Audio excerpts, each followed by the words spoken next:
Eyewitness News is bringing you in-depth coverage from the State House now. WPRI.com reporter Dan McGowan joining me in studio. And the governor met with you and a number of other members of the media today ahead of her new budget, which she's releasing a week from today. So what did she highlight? Because even though there have been some not so great headlines this year, she was trying to really point out the positive things. Sure, right? Yeah, she's as upbeat as I've seen her in her first year as governor. I mean, she really came out she's pointing to a really good jobs report. The state added about 8,000 new jobs last year, which is, the best in more than a decade. So she's pretty upbeat. You mentioned some of the, not so happy news we know about General Electric, obviously, but she's even pointing to that as a success story because she says they still want to bring jobs here. They may not bring the headquarters here, but they want to bring jobs. And what she really is pointing to is sort of the combination of trying to hold the line on taxes and then also offer the right economic incentives. She says that's the way to sort of recruit new business, be competitive. And to remind our viewers, General Electric ended up going to Boston after a long discussion, though, with Rhode Island and really considering us and even releasing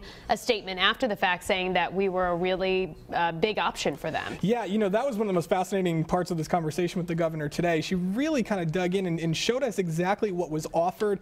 She didn't put an exact dollar amount, but she said we know Boston or Massachusetts give about $140 million in economic incentives to bring GE to Boston. She said Rhode Island was very competitive with that number. She wouldn't give us an exact one. She said it was over $100 million in incentives.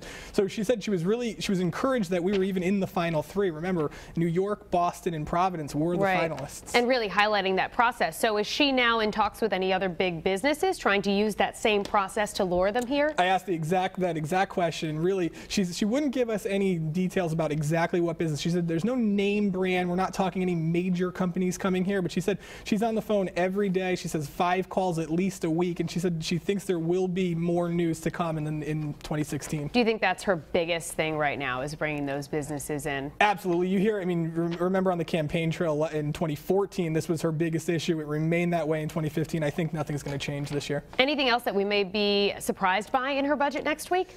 I think you're going to see a lot. The education is going to be the interesting one because remember, when we always talk about the economy and bringing jobs here, there's that education component to it. So we're going to see, what investments the state's going to make in schools and it could take it from there. All right. WPRI.com reporter Dan McGowan, thank you so much. And you can read Dan's full article about the governor's budget on WPRI.com.